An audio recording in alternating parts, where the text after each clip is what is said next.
it started out innocent enough, I guess, just teenage stuff. You know, Jess and I first got together in high school, that whole first love thing where it's intense and real and nothing else feels as important. At least, it felt that way to me. Honestly, she became my whole world without me even realizing it. I mean, it's not like there was much else. I always kind of kept to myself before her, and once we were together, it was like she became the center of everything. Jess was different. She had this energy about her that made people want to be around her. Me, I never had that. She was this glowing, magnetic thing, and I was just, well, I don't know what I was. I'd watch her talk about modeling, the way her eyes sparked when she spoke about it, and sure, in the beginning I was stoked she had something she was passionate about, but that excitement didn't last long, not when the modeling started to take her away more. It wasn't like it even happened all at once, but slowly, little things about it dug at me. I remember the first photo shoot she went to. She came back buzzing, showing me pictures, excited about some photographer who really got her aesthetic. I could barely keep my voice steady looking at that, her all glammed up, surrounded by guys who, if I'm being real, probably had better things to offer her than I did. And that thought sat in my chest, heavy. I didn't say anything at first, but it festered under my skin. She was out there, in front of strangers' cameras, laughing with people I didn't know, and I was... what? Sitting around? Waiting for her to come back? It felt like she was slipping somewhere I couldn't follow. Maybe that's when I started pushing back more. It wasn't even obvious to me at the time. But things like, do you really need to go to that shoot? We haven't hung out in a while. Or, why do they need you in that outfit? Would just fall out of my mouth. Jess, being Jess, she'd brush it off, always telling me I was making a big deal out of nothing, that I should just trust her. But it wasn't about trust. Well, not entirely. It was about the control I thought I had over her slipping away slowly, like sand through my fingers. We didn't fight at first. It was quieter than that. The control came in small suggestions, small ways I tried to keep her close, like asking her why modeling was so important when she had no guarantees it would go anywhere. I told her it was just me looking out for her, you know, keeping her grounded. But really, it was me trying to keep her boxed into what I needed, for her to need me back as much as I needed her. But Jess? She's not the type to sit still. Modeling was only the beginning. It started with her excitement. I could see it in her eyes, that spark that I used to think was for me. But no, now it was Marcus. Well, not like she said that out loud, but I could feel it. Every time she came back from a shoot with him, she'd walk in, buzzing. Her words tangled in each other as she talked about some new pose he helped her figure out, or some brilliant shot he captured. And I was supposed to act pumped for her, nodding along like it didn't dig at me, like the thought of her with him didn't make my stomach twist. He was too comfortable with her, too confident. The way Jess talked about him, about how he'd tell her she had this raw energy, how she was this natural talent. It felt too damn personal, like he knew parts of her that I didn't, corners of her mind where I wasn't invited anymore. One night, she was flipping through photos on her phone, her face just radiating. This one's amazing. Just look at the lighting, I was staring at Marcus more than her in the picture, the way his hand was resting on her lower back, like it belonged there. That casual way photographers have of pushing boundaries and calling it art. I didn't say anything then. I knew where it'd go, straight to another argument, another fight, and we'd both leave more wrecked than before. It was becoming a cycle, and I was exhausted by it. even though I couldn't stop myself. Eventually, I snapped. I couldn't hold back any more and told her. Told her what it was, what Marcus represented. I threw out careless words, how it wasn't just about the damn photography, how it felt like she was slipping away in every single photo. I spat it all at her, hoping something would shake her, make her realize what this was all doing to us. Why can't I just be happy? Be happy for me, for once. Standing there, arms crossed, daring me. Happy? How could I? This wasn't the Jess I fell in love with. The way things were going, it felt like she had a foot out the door, lingering in some other world. And I was the baggage trying to pull her back. You don't get it, Liam. She wheeled back around, face flushed with frustration, pacing before settling in front of me again, glaring. It's not about him. It's about me. I finally feel like I'm doing something. Hearing that just made something snap inside me. Like all those doubts and fears I'd been holding back suddenly had a floodgate open. And then the words I wished I could stuff back down just said themselves. It started with a bad feeling. You know, that gnawing ache that grips you late at night when everything goes quiet, and you're left alone with your own thoughts. Jess was in the shower, and her phone sat there on the coffee table, buzzing every few minutes with texts. I didn't mean to. I hadn't set out to snoop.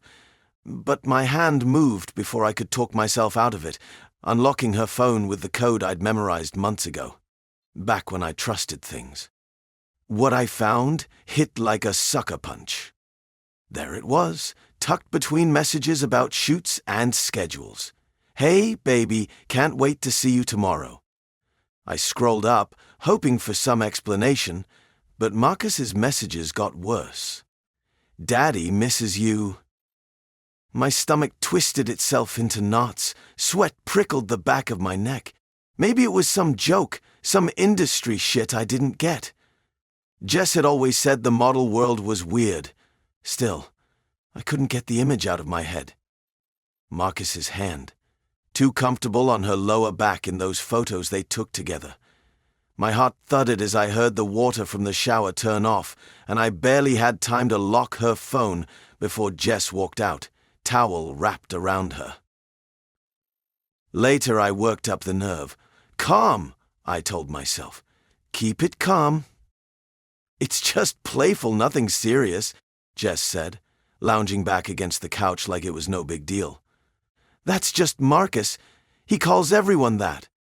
I didn't want to cause a scene, didn't want to push her away even more, so I nodded, even though I could taste the bile rising in my throat. Maybe it was platonic, maybe it just looked bad, but the unease didn't sleep. It stayed there, dormant in the back of my mind, coming to life every time I saw them together, every time her phone buzzed and she didn't bother checking it around me. I tried to shrug it off, to convince myself Jess wouldn't do that to me, but doubts had a way of mutating, turning molehills into mountains when you're already standing at the edge. Time didn't help. In fact, the distance between us just got worse, with Jess always out or busy, her phone clutched tightly whenever I got too close. We stopped fighting for a few weeks, but mostly because we'd stopped talking. And then I did it again. I told myself I wouldn't, but one night when she was out with friends, I cracked her phone open. This time, I found what I'd been too afraid to see. It wasn't jokes. It was real, in plain, unerasable texts. I love you, exchanged between her and Marcus. No longer hiding behind stupid nicknames. Just 3 simple words that shattered everything. Instead of walking away, I stayed. Told myself I could fix it, that we'd be okay because we had a history. 8 years, after all. But every day felt like suffocating. Like I couldn't breathe, knowing they were probably with each other while I sat there pretending everything was fine. Jess and I tried to ignore the obvious, leaving spoken the fact that what we'd had was crumbling beneath our feet. A couple months later, we went out for dinner, trying to act like things could still be normal. Nothing fancy, just some tacos and beers like old times. Then she asked, suddenly, out of nowhere, "Let me see your phone." Caught me completely off guard. I didn't care. I handed it to her without a second thought. I had nothing to hide. But I made one condition. I get to see hers too. The split-second pause that followed felt like it stretched for miles. She avoided eye contact, made some joke, and tried to brush it off. But no way was I letting it slide this time. I grabbed her phone. She didn't stop me this time, and right there in her messages, texts with Marcus's girlfriend. They were arguing, digging into each other, talking about Jess being at Marcus's house alone when she'd told me she was with friends all those times. That was it. Any chance of saving us was done, obliterated. I ended it right there, over tacos we didn't even finish, walking away from everything we'd built together, though I don't think it had been us for a long time. It's strange, really, how the years roll by and you're left there, wounded but not bleeding.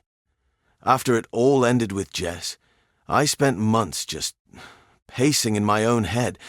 I'd replay everything again and again, dissecting each fight, trying to find where it all went wrong. I mean, it's not hard to see the cracks now, but back then, I couldn't see past the bitterness. I thought if I held on to that anger, it would protect me somehow, keep me from falling apart. I was wrong, obviously. Anger's a bad crutch. It props you up for a while, but eventually breaks under you, leaving you on the floor, alone with yourself. And that's where I was. The hardest part wasn't just cheating, though that's still a permanent bruise on my ego. No, it was realizing how I grasped so hard to something that was never mine to control. I wanted to keep Jess close. Too close, if I'm being honest with myself. I remember the jealous moments. The snide comments tossed her way. The feeling that she belonged to me somehow. I can cringe at it now.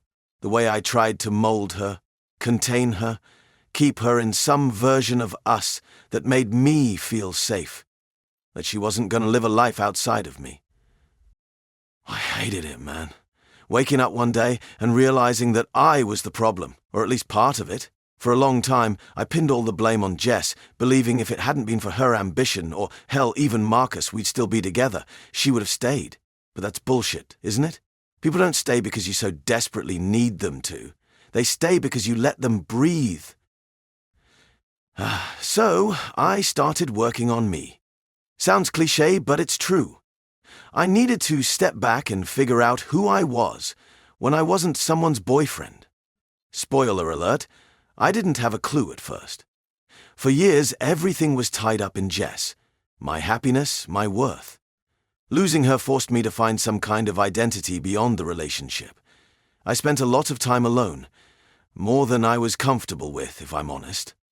Silence is weird when you've spent years drowning it out with someone else's voice. But it became bearable, and then something I craved. Getting comfortable in your own company is underrated. Slowly, things shifted. I stopped looking over my shoulder at the past and started taking stock of what was in front of me. Built myself up brick by brick, took on new hobbies, found new friends, ones who didn't know me as Jess's boyfriend, which was refreshing in a way I didn't expect. Therapy, too. Can't say enough about that, even if it felt like pulling teeth at first. But yeah, I put in the time, and eventually I grew out of being that angry, insecure guy who needed to possess someone to feel okay about himself. Still, the pain from Jess, it lingers. Not in a way that wrecks my day or anything, but it's there, like an old scar that acts up when the weather shifts. You don't really forget being betrayed by someone you thought you'd spend forever with. It was a strange message to get after all that time. From a friend I hadn't really talked to since everything went down. You know how it is with mutuals. They drift away after a breakup, like they're picking sides without actually saying so out loud. But this one was persistent, saying some nonsense about closure and moving on, like meeting Jess was going to magically fix what happened. Maybe I was bored, or just curious about where she stood now. Or maybe I was stupid. Honestly, I couldn't tell you why I agreed to it. But before I knew it, I was walking into this coffee shop we used to meet at after school. It felt surreal, being there again, like walking into a memory that had warped over time. And then I saw her. Jess looked the same, but also different. Familiar, but sharper in a way? Maybe it was the confidence she wore now, that ease in her posture that wasn't there when we were still together. She smiled that same smile, the one that used to knock the air right out of me, and for a second, I forgot what she'd done. It knocked me off balance. We made small talk, which honestly felt ridiculous, pretending like nothing heavy had happened between us. She would laugh, then I'd catch myself almost smiling back, remembering before. Even though I'd tried to stay guarded, the past swept in so effortlessly, like it hadn't been years since we'd last been here. The conversation flowed, I guess, but it was always teetering on the edge of being awkward. Everything we said felt loaded, tacked onto history we weren't addressing. I should have shut it down, not let my curiosity linger. But there was a charge in the air between us, the kind we used to thrive on, and before I processed what was actually happening, we were getting deeper into it. Talking like old times, still the same dance, a back and forth that was impossible to just walk away from. Suddenly, things began to feel inevitable. One minute we were reminiscing about that dumb beach trip we took with everyone senior year. The next, we were slipping into this closeness that should have been dead and buried. Her hand brushed mine on the table, and something flickered in our eyes. Maybe it was nothing, or maybe it was exactly as it seemed. I didn't move away, though. Later that night, we ended up back at her place. I'm not going to lie. It felt like breathing stale air, familiar but suffocating. The spark was there, but I wasn't. Not fully, not like before. I think even she could tell, but it didn't stop her from pulling me in. After that, we started seeing each other again. It's like we fell back into those same old patterns without even discussing it. Some things clicked right back into place, and it was both comforting and frustrating as hell. Jess might have hoped this was our fresh start, but I'd changed. I wasn't the same fool who would overlook everything just to keep her by my side. We would hang out, laugh, even hook up like nothing had happened. But I couldn't ignore how hollow it felt now.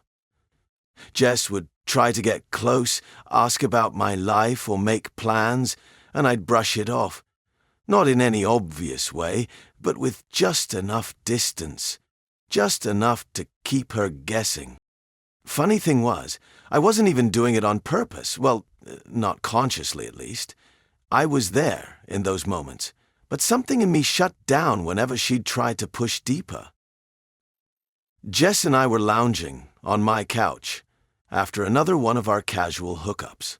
The TV played some mindless reality show in the background while she nestled against my chest.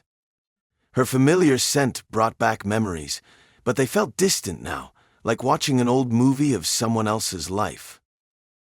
"This is nice," she murmured, tracing patterns on my arm. "Being here with you again?" I made a non-committal sound, keeping my eyes fixed on the TV screen. The warmth of her body against mine felt comfortable, but something was missing. That electric connection we once had, the one that used to make my heart race. It just wasn't there anymore. "Liam?" Her voice grew serious. She shifted, turning to face me. "I've been thinking." My stomach dropped. I knew that tone. Maybe we could try again, for real this time. Her eyes searched mine, full of hope. We're both different now, more mature, and this thing between us, it feels right, doesn't it? The question hit me like a punch to the gut. I pulled away slightly, creating space between us. My mind raced for an excuse, any excuse. I actually just got out of something, I lied, the words tumbling out before I could stop them. It's still pretty fresh. I'm not really in a place for anything serious right now. It was easier than telling her the truth, that I'd finally found peace without her, that my life had meaning beyond being her boyfriend, that I'd learned to love my own company and didn't want to risk losing myself again. Oh, her face fell slightly, but she quickly masked it with understanding. That's okay. I get it. We can take things slow. She snuggled back against me, apparently content to wait. If only she knew there was nothing to wait for. I'd spent years untangling myself from her web, learning who I was without her. Now I was the one spinning half-truths, keeping her at arm's length while enjoying the comfort of familiarity. The irony wasn't lost on me. I kept finding myself in the same situation with Jess. We'd hook up, then she'd bring up getting back together. Each time I deflected with another excuse. Work was busy, I needed space, the timing wasn't right. The lies came easier than I expected. Last Thursday, she texted asking to come over. I agreed, knowing exactly how it would play out. We ordered takeout, watched some Netflix show I barely paid attention to, and ended up in bed. The routine had become almost mechanical. Afterward, she propped herself up on an elbow, looking at me with those familiar, hopeful eyes. "Have you thought more about us?" I stared at the ceiling, letting the silence stretch. "I'm still processing things. It's been weeks, Liam." Her voice carried an edge of desperation I hadn't heard before. "I know we could make it work this time. I've changed." The irony wasn't lost on me. Here she was, chasing after what she'd thrown away, while I felt nothing but a dull irritation. Part of me wanted to tell her the truth, that I'd moved on long ago, that these meetups meant nothing to me. But another part, the part that remembered crying over her texts with Marcus, stayed silent. She showed up at my place unannounced the following Tuesday. Her eyes were red, makeup slightly smudged. "Just tell me what you need from me," she pleaded. "I'll do anything." I remembered saying those same words to her years ago, begging her not to throw away our relationship. Now, watching her struggle with uncertainty felt like some twisted form of justice. "I just need more time," I said, knowing it was cruel, knowing I was letting her dangle. Each time she reached out, each desperate attempt to reconnect, I saw her confidence crack a little more, the same way mine had when I discovered her affair. I could have ended it cleanly, told her there was no chance. Instead, I let her hope linger, watching her experience the same confusion and pain she'd once inflicted on me. I couldn't take it anymore. The way she kept pushing, probing, asking what she needed to do to fix things. Her desperate attempts to recreate what we once had became more irritating with each passing day. The facade I'd maintained started cracking. She was sitting on my couch, wearing that pleading expression I'd grown to despise. "Just tell me what you want from me, Liam. I'll do anything." Something inside me snapped.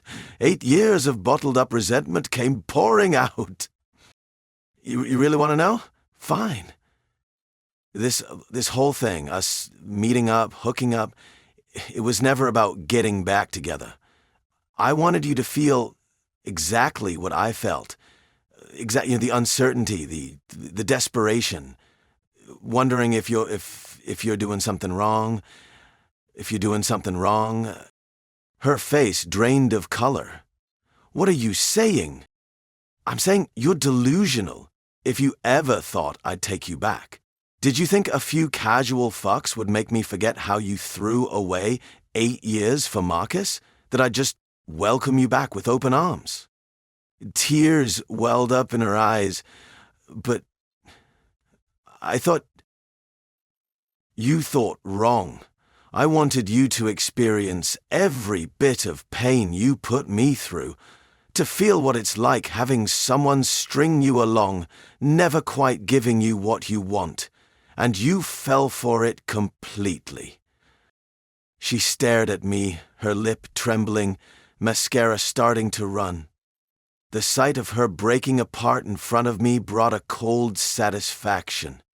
This was what I'd waited for, to see her crumble like I once had. "You're lying," she whispered, but her voice held no conviction. "This isn't you, Liam. The Liam you knew died the day I found those messages on your phone. You killed him." She covered her face with her hands, her shoulders shaking. The sound of her sobs filled the room, but I felt nothing. Just a hollow victory, years in the making. I dropped Jess off at Katie's house, watching her stumble up the walkway through tears.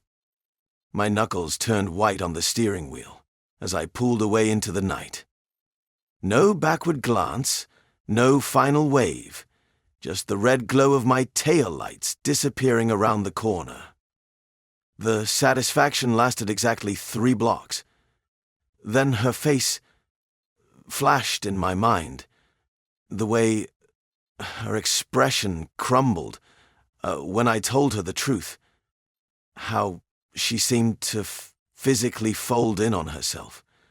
The victory I'd imagined felt hollow, leaving an acidic taste in my mouth.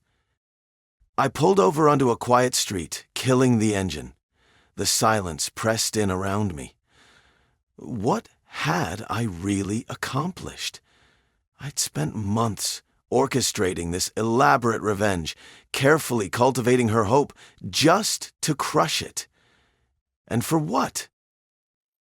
To prove I could hurt her as badly as she'd hurt me? My stomach churned as I remembered her pleading eyes, the way her voice broke when she asked what she needed to do to fix things. I'd watched her spiral into the same desperate uncertainty I'd felt years ago when she left me for Marcus. Only difference was, I'd inflicted this pain deliberately, meticulously. The realization hit me like a punch to the gut. I'd become exactly what I'd despised. The cruelty I'd accused her of, I'd matched it measure for measure, maybe even exceeded it. At least her betrayal hadn't been premeditated. Mine was calculated, down to the last detail. Years passed. I moved on, built a new life, dated other people. But that night would occasionally surface in my thoughts, usually late at night when I couldn't sleep. Not because I missed Jess or wanted her back. Those feelings had long since faded. We were never really right for each other. My need to control her wild independence. We were oil and water from the start. What haunted me was the cold satisfaction in my voice when I'd told her everything had been a lie. The way I'd watched her break down without an ounce of compassion. I could have just walked away when she reached out, could have been honest from the start. Instead, I'd chosen to wage a campaign of emotional warfare, twisting the knife just because I could. The anger I'd nursed for so long had poisoned me, turned me into someone I didn't recognize, someone who could systematically destroy another person just to feel powerful. The realization wasn't comfortable, but it was necessary. I had to acknowledge my own capacity for cruelty if I wanted to grow beyond it. I never reached out to apologize. She'd blocked me everywhere, and honestly, it felt selfish to try to ease my conscience at her expense. Some chapters are better left closed. Instead, I carried those lessons forward, determined to be more honest, more direct in my relationships, to face conflict with integrity rather than manipulation. Happily, the spirit of this vow is still with me today. Sometimes I wonder if Jess found her own peace. If she managed to heal from the wounds I'd inflicted. I hope she did. Not out of any lingering attachment, but because I've learned that holding on to bitterness only corrupts you from the inside out.